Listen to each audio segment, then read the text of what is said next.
This is Advisor 3.0, a show designed to help you as a financial advisor elevate your professional practice, transform your clients' lives, and take your business to the next level. I am Abraham Okusoya. Welcome to the show. There is an elephant in the room for families up and down the country. The challenge of how you cascade wealth across generations without allowing taxes, divorces, and other family issues to decimate the wealth. My guest today has taken it upon himself, is on a mission to help tackle this challenge. James Dent is the founder of the Family Elephant. Is of course the financial planner and the founder of Wealth Abo. James, welcome to the podcast. Afternoon, Abraham. Great to speak to you. Great to see you again. Thank you for making the time to join me on the podcast. I gathered just after your interview with the local BBC in Gloucestershire. Am I right? Yeah, they were the hors d'oeuvre to you, Abraham. They were simply the prelim to the big man in the afternoon. Well, should I give thanks to all the warm-up acts that I've gone before? Exactly. No, great to have you on the show, James. I guess for the purpose of our listeners who are mostly financial planners and people within the financial profession generally, give us a background of the journey that has, brought you to where we are today. Right. So what you mean through my whole career, you mean? Yeah, sure. Yeah, we got all day. well, fine. So obviously I came into financial planning 2 years after I graduated, having done economics and politics, and went into financial services end of 1989. And probably a lot of the people around me had sold double glazing or cars. I actually had done an economics and politics degree back in the day, how much things have changed. Yeah. But having then gone into financial planning, myriad of stuff, right through bank insurance and Allied Dunbar, management and both advisory roles, and then into Interalliance. A lot of people who've been around a little while will know, kind of one of the first national IFAs that really were going direct, but not, they grew incredibly quickly, taking a lot of bank insurance advisors, etc. But then I got to the point of going into management with Chase de Vere, AWD Chase de Vere at the time, and then ran the Birmingham office solely. Had enough, actually, of management. Challenges from above and below. Those who are more than capable of doing that, I admire them. I wanted to get back to doing the stuff I love doing rather than watching other people do it and get frustrated at their unwillingness for development or my inability to develop them, whatever it was. And but I've had this whole thing about Family Elephant in my head, certainly for 8 years, Abraham. I would say... I saw it because I was involved with something called the Grant Thornton Centre for International Families in Business at one point. A guy called John Tucker, one of the foremost names in family business consultancy in the UK. And I just was talking to these families and you were seeing the behavioural challenges that they were facing. So I ended up doing a introductory course at Bristol University on family therapy. Not really the background for somebody like me. And that was... one, because I needed to understand the family dynamic on the whole family business consultancy. I thought it would be good for me as well. And a lot of the people were dealing with behavioral issues, drugs, etc. They were social workers. I was only the only corporate guy there. Right. But I learned so much in that introductory course. So that's definitely influenced me, along with the conversations I've had with families in business, to go, do you know, there's a piece missing here. We're all in our silos, busily doing our thing, whether you're a tax accountant, whether you're an investment manager, whether you're a financial planner, whether you're a solicitor, we're all there. But yet, who's bringing it all together? And I think financial planners are well placed for that, and some do a really good job in that space. But this challenge that families have to communicate, particularly around issues of money and death, is leaving problems. Well, potentially the planning is not as good as it could be from a financial planning point of view. But the legal planning, I find quite often, I'll be blunt, second rate. I think there's some mm. very good solicitors firms out there, but an awful lot of them are simply providing tick box wills. They're cheap. They're just waiting for the probate to happen. The will is down in the vault, and then when the person dies, then that's the big money day for a high street solicitor.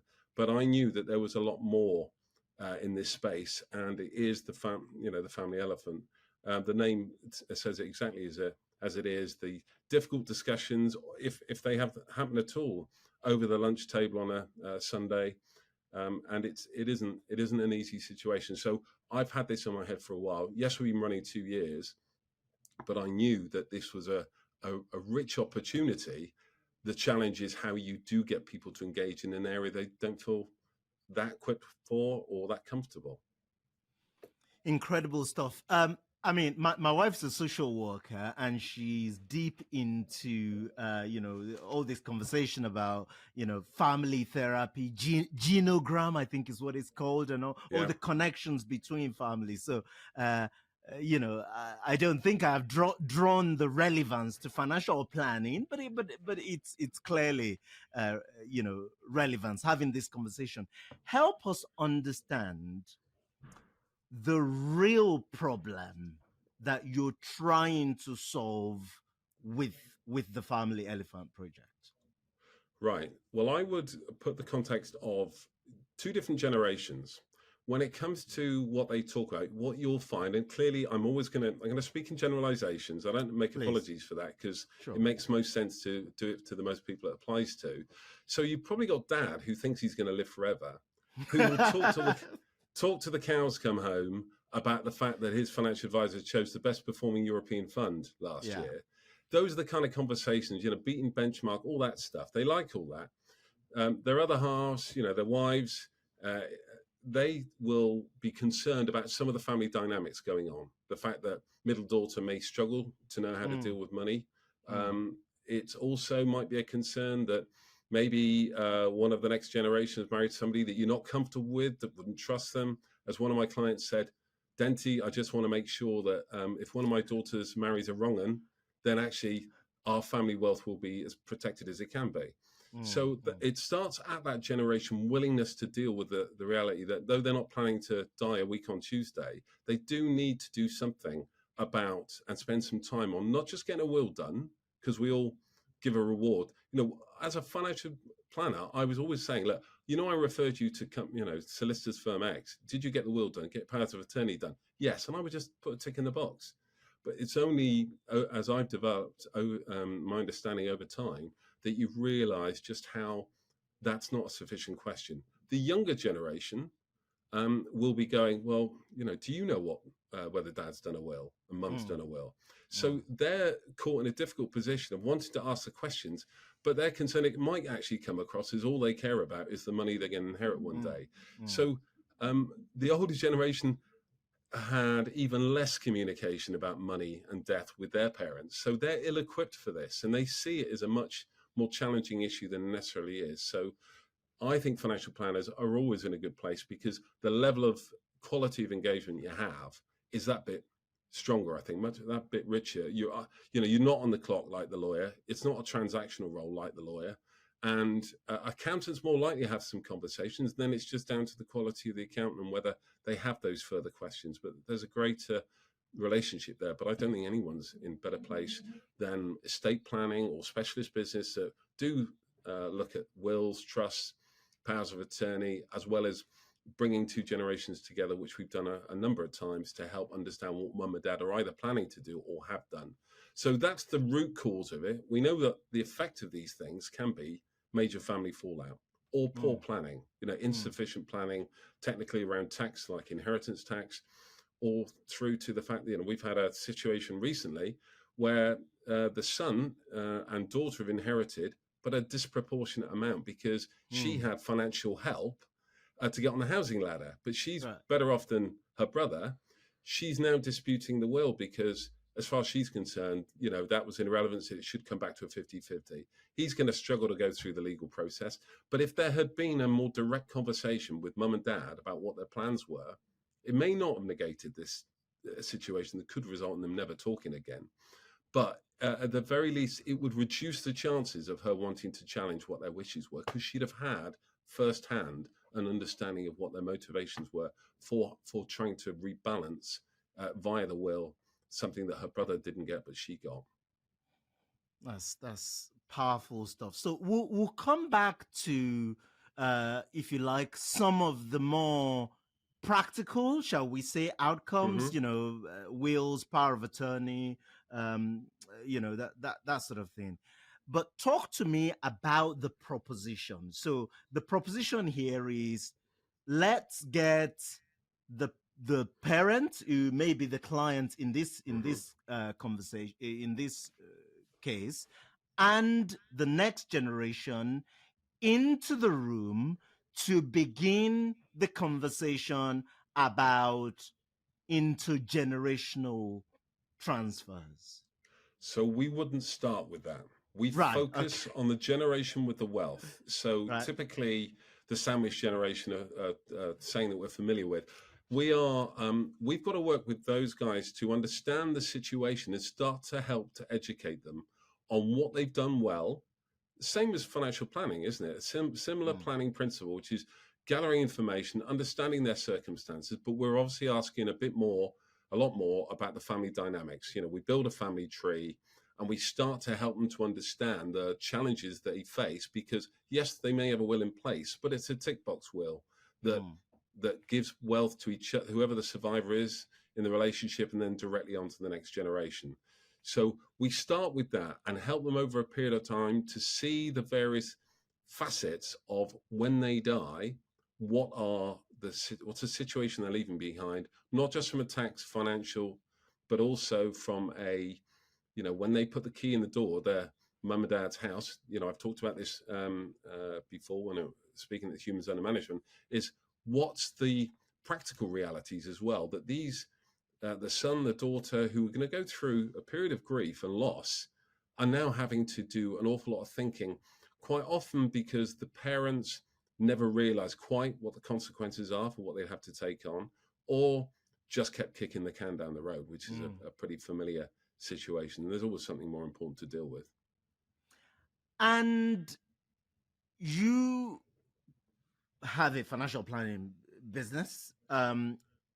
You are, in your case, you've set up this as a separate business. I guess the question is your vision, the way you're thinking this should be done properly, is this just something that you anticipate that financial advisors or planners will integrate into their existing practice, into the existing approach to delivering planning and ongoing service for clients? Or are you thinking of this as a separate proposition entirely? And if so, how do you reconcile the difference? Well, different firms take a different view. Some people Right. will have it as part of an integrated model. For Mm, me, I knew just how far I wanted to take this. So I'll give you an example. Blended families. When it comes to doing wills for second marriages, third marriages, whatever, we think there's a lot more in-depth questioning and understanding of what the dynamics are to help build a clearer picture of what they need and to help guide them of mm, what the key questions are. And I just feel that it's a specialist that the more we spend time on the family elephant developing those areas, the better the quality we deliver, rather than it just being an add-on to the financial planning. So clearly, some people will want to do it as part of their own business. Other people might look at what we're developing and have developed thus far and think, I'd rather a plug and play option. I'd rather know that I can go straight to that, that we collaborate together, and we're starting to deal with more and more financial planning firms in this way. And there's obviously protection. We're never going to, our contract clearly states that even if they found out we had a financial planning business, we could never ever deal with them. So mm, we're there to support and help the financial planning business to go that extra mile to add even more to their positive reputations and to find a way to get referred to more people. Because I do think, Abraham, that when they are talking to their, other wealthy friends on a Saturday evening at a restaurant, saying my financial advisor is better than your financial advisor isn't necessarily an easy sell. Whereas I do think that if they say, look, we've just been dealing with a firm called the Family Elephant, they've looked at the whole issue and the challenges of protecting wealth through the generations, whether it's repeatable inheritance tax or divorce or whatever. And that, I think, is an opportunity for us to then deal with those people and actually get referred across, and then be in a position where we can hopefully, over a period of time with our relationship with them, find a way of bringing them back to the financial planning firm.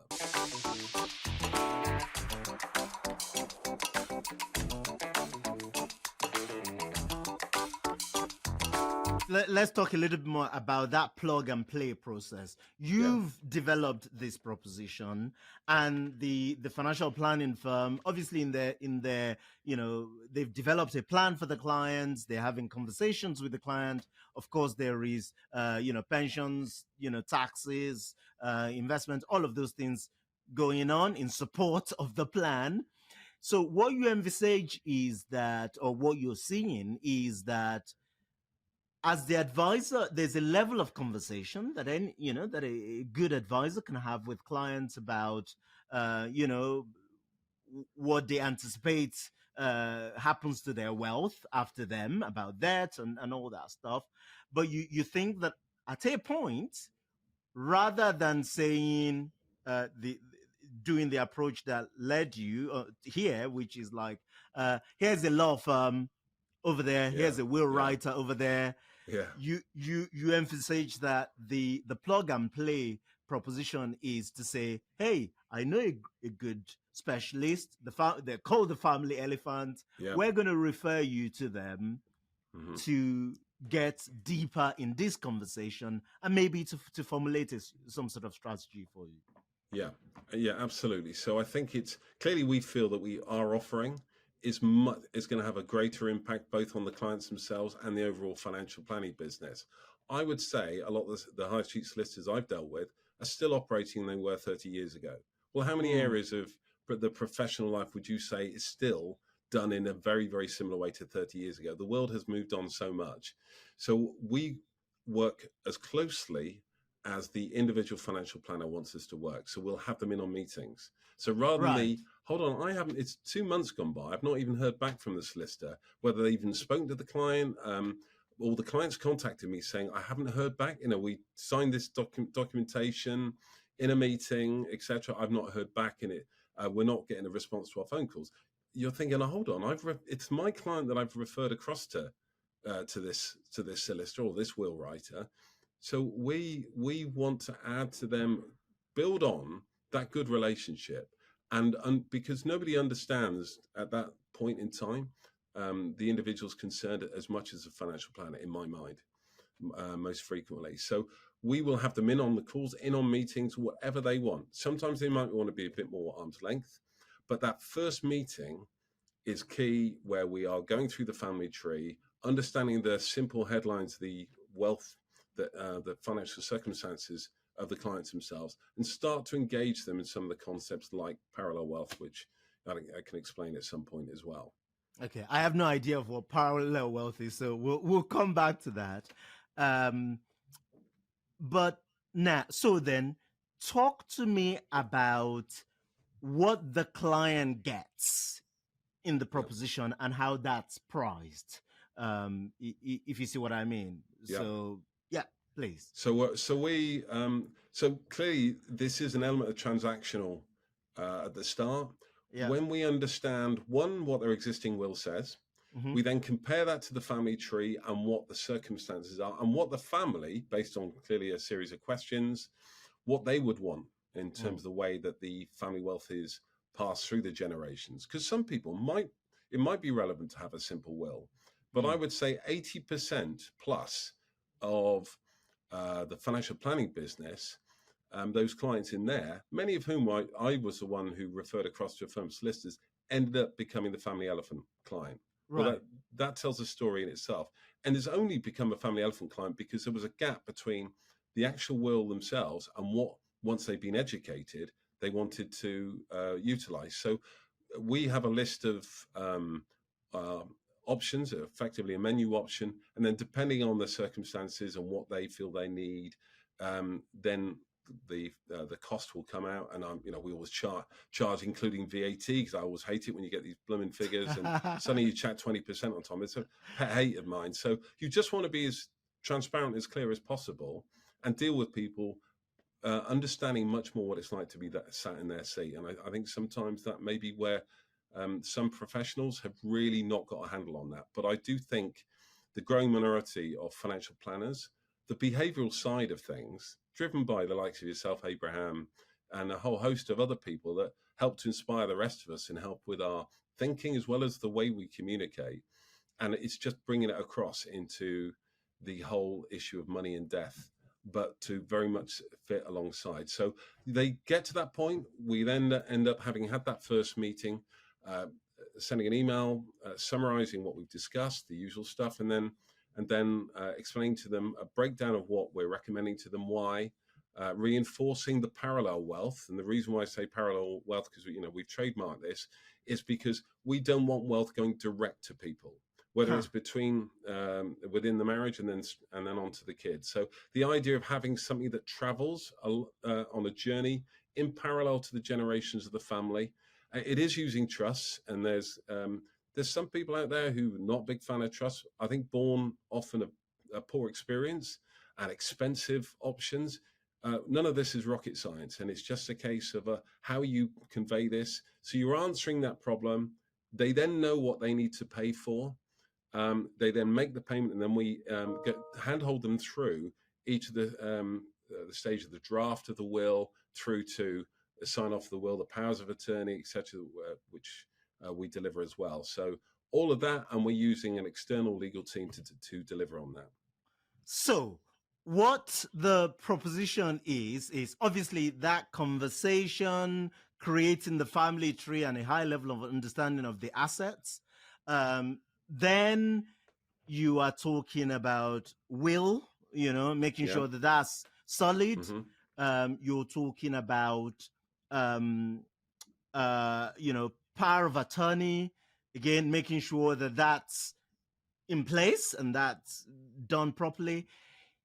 Parallel wealth and using trust is something that you need to explain to me. Explain it to me like a stupid person. Right.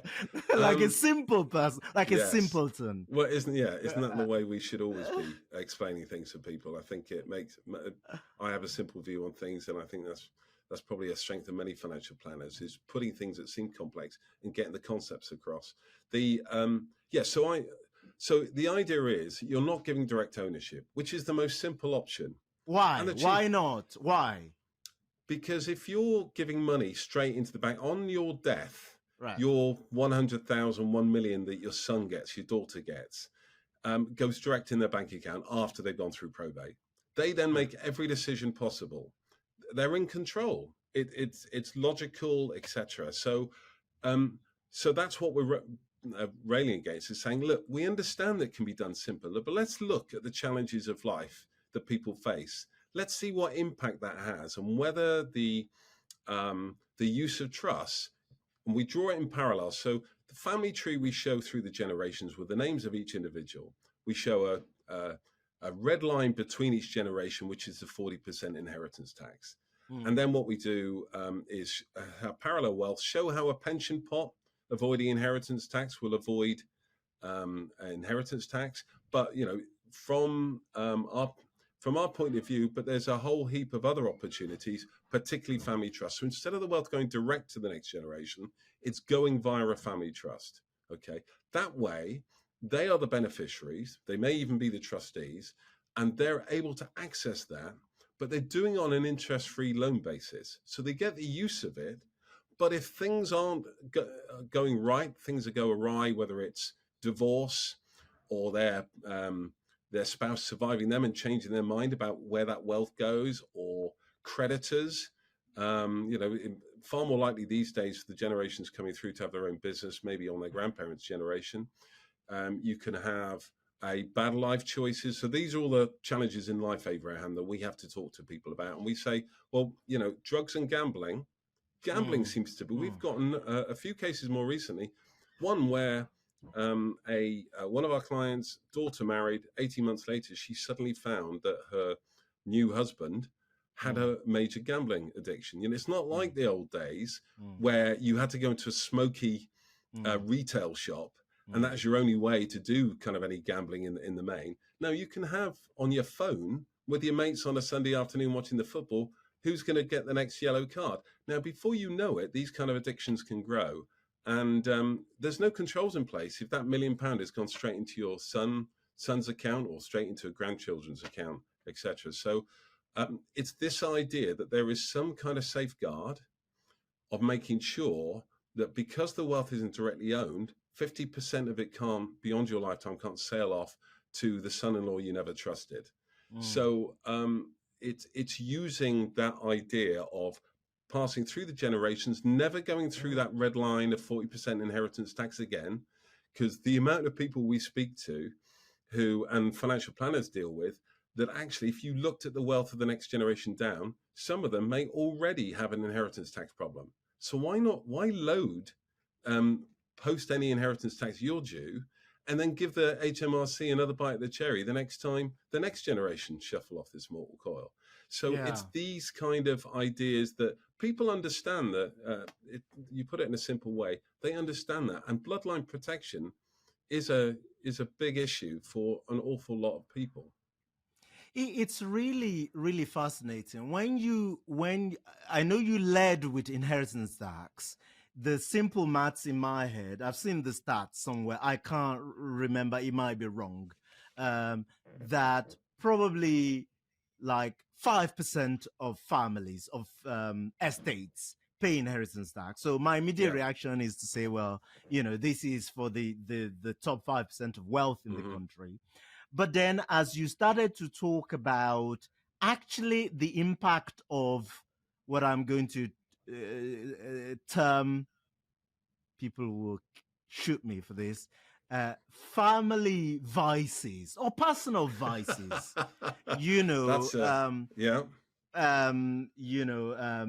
drug addictions. I'm not sure we can say divorces are an addiction, but maybe they are for some people. Maybe Elizabeth Taylor and Richard Burton might have a different view on that when they were alive.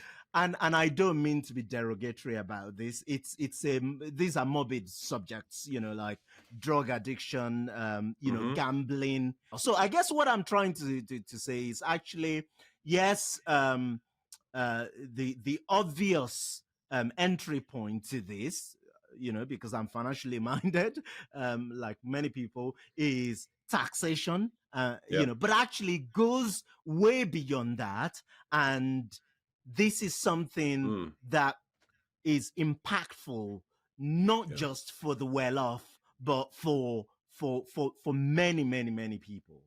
Yeah, it's everyday life challenges.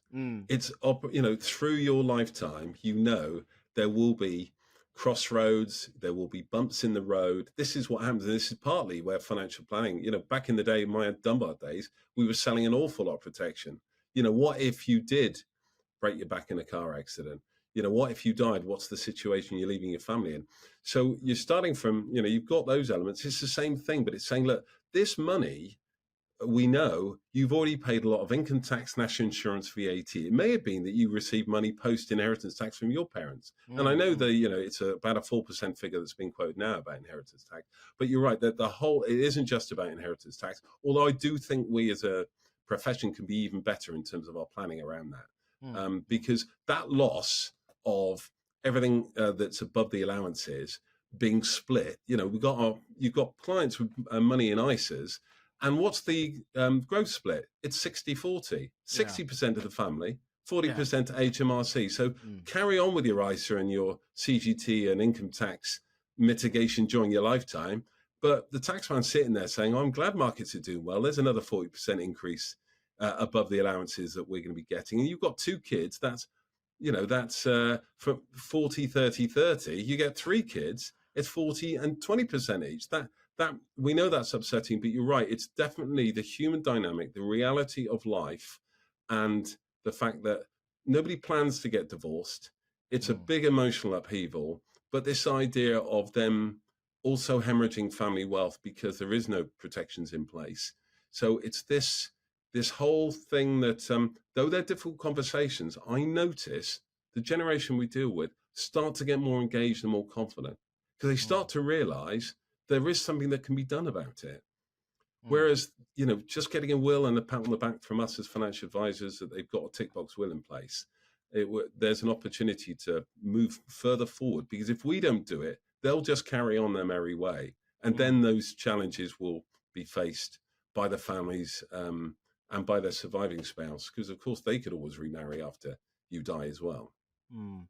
Just talk to us about let's get a little bit more technical Yeah. around what kind of trust are we talking about here, and is there some sort of downside in the ongoing administration of the trust, especially beyond the lifetime of the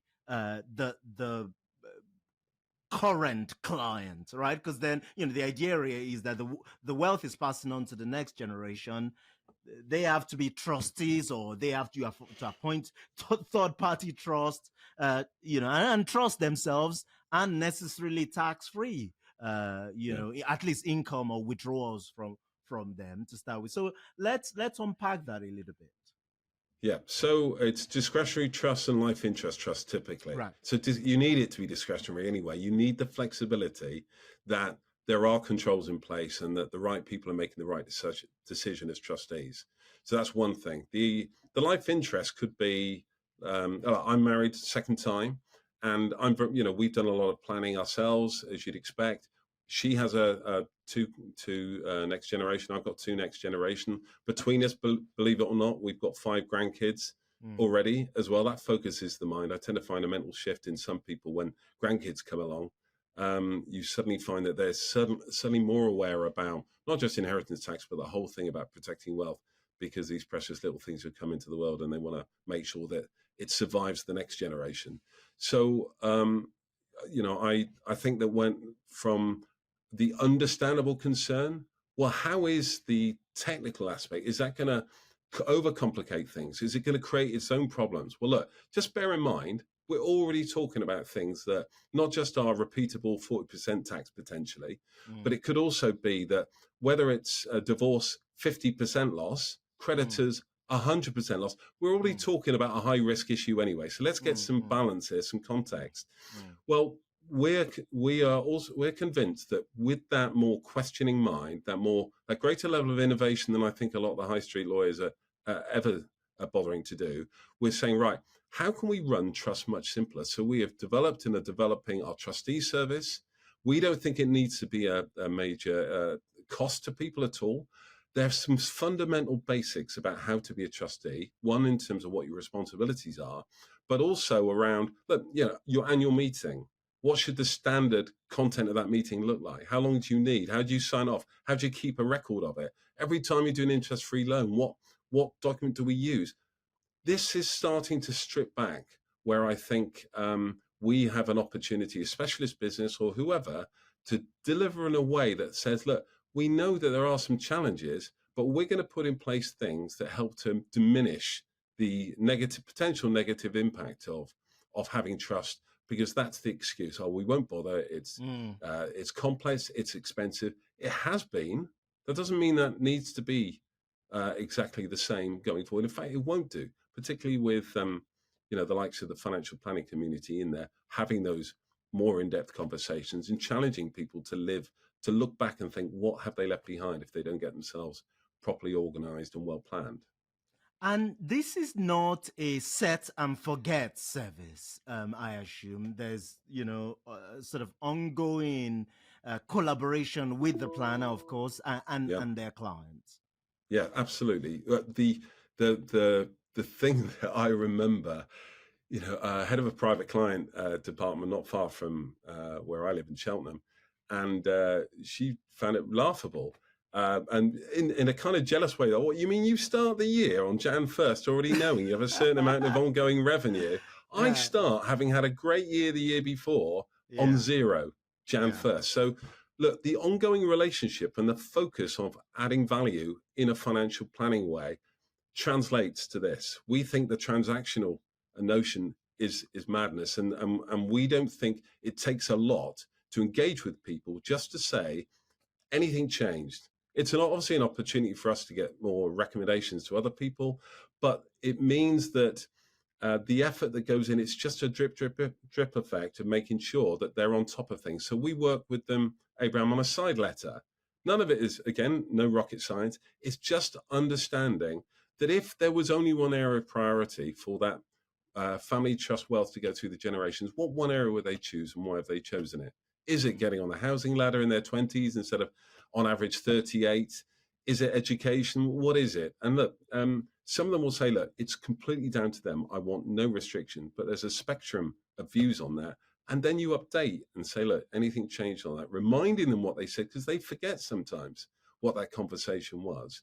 But then if there's anything that they haven't yet done that they ought to get round to do. And we also provide TFE, as in the Family Elephant Confidential. That's we're launching that in Q2 this year. And that will be dealing with the key in the door concern. So it's making sure in a secure vault, all that information is held securely. We help them to complete that and keep on top of that. So God forbid mum and dad suddenly weren't around anymore. All of those, I don't know where this is, that document, as well as who the key contacts with, even the local plumber, because lots of people don't necessarily live near their parents. So that is an ongoing charge, but as part of it, we build in time, usually on Zoom or Teams, so that they're always feeling that we're there. And any questions or queries, they just chuck it our direction rather than somebody they haven't spoken to for 4.5 years, because that's when they did their original will.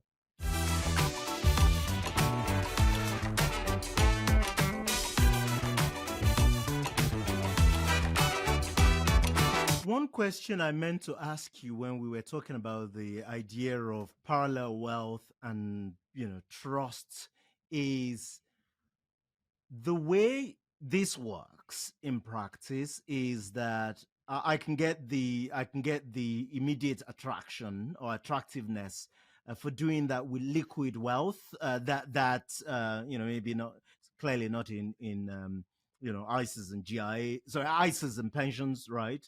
I don't think you can put pensions in trusts, sorry, or even ISAs. So I assume people, my ignorance is showing here that it's mostly on wrapped assets, i.e., GIAs, maybe cash, and you're not touching the actual management of the assets. So from a financial planner's point of view, that still goes back to the advisor for the recommendation. Correct all of that if I'm wrong. And then the real question I want to get to is, how much of this actually gets into non-liquid assets, properties, maybe businesses? Again, I'm just doing all of this in my head, and you're going to dissuade me of my ignorance and misconception. But Abraham, are you talking about during their lifetimes? Are you talking about what happens post-probate? Oh, I'm sorry. Yes, I'm talking about what happens post-probate. Sorry, yeah. Post-probate. Well, post-probate, then it depends on any assets that want to be directly given. Usually, most people will get it in a cash form of some shape or other. They could continue to keep the ownership going. So it's not. Look, we believe that there's the financial advisor can reposition themselves. They're probably already trying to do this, but I think this accelerates it. So they are now seen as the family wealth advisor, not just mum and dad's. So if you're handling already some of the trust work and opportunities during the lifetime of mum and dad, and you've engaged with the next generation as well, they know who you are, they understand the principles in which all this work has been done with the family elephant, with the financial planning firm, you develop a relationship. You may not have wanted them when they were 23 and they did their first ISA, maybe, or maybe you have a different view, so you might actually want to engage with them and deal with them. And that's what's happening. There's a lot of the next generation down that we're engaging with actively now. They wouldn't necessarily fit our normal criteria, but they're part of that family wealth picture. So usually it's going to come off the back of sold out, whether it's property or otherwise, post-probate, gives people the individual decision what they do, but it's going via parallel wealth. Right. And you mentioned about pensions. Pensions itself, something that I didn't fully appreciate. We know that they're avoiding inheritance tax, but what happens? You die and it's there for your spouse. they remarry 6 years later. Yeah. And then if that relationship doesn't work out, what's under attack? You know, Mm. his or her who you're divorcing, that's vulnerable to the divorce, all the other reasons like creditors, etc., that we've discussed before.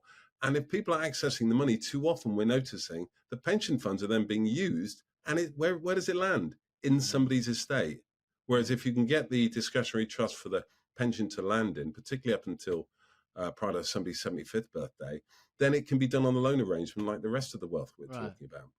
Interesting. Fascinating stuff. I mean, I can understand, I see the need, right, for financial planners to get involved in this part of planning, but equally I totally get why having that sort of plug and play service where Yeah. we all recognize the limitation of our expertise, and we pass on the deeper discussion and implementation to a specialist in that area. Yeah. All right, so I'm a financial advisor. I've just listened to this podcast. I'm excited about what James is doing. What should I be doing? What should be my sort of next steps?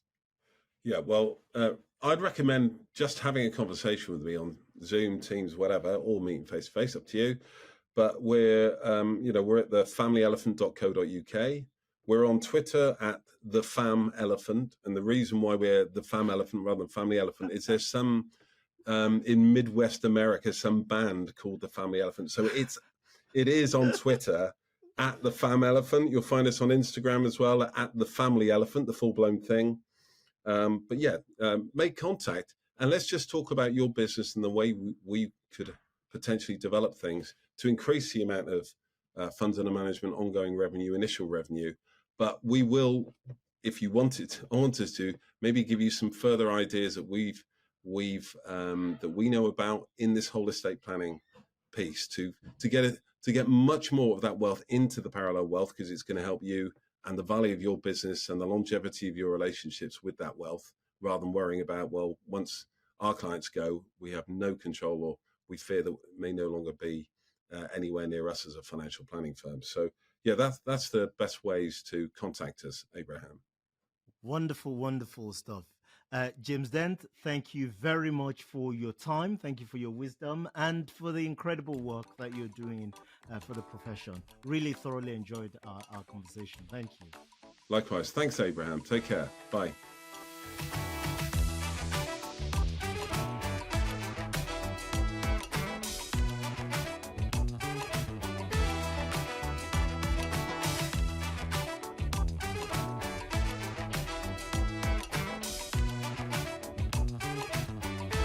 That's a wrap on today's show. Massive thanks to my production crew, especially Jake Osha, Melissa Canham, and the entire team. And of course, to our sponsor, Timeline, the market-leading provider of integrated planning technology and model portfolio service to advisors. I do hope you've enjoyed today's show. Head over to Apple Podcast and give us your review there. Until next time, goodbye.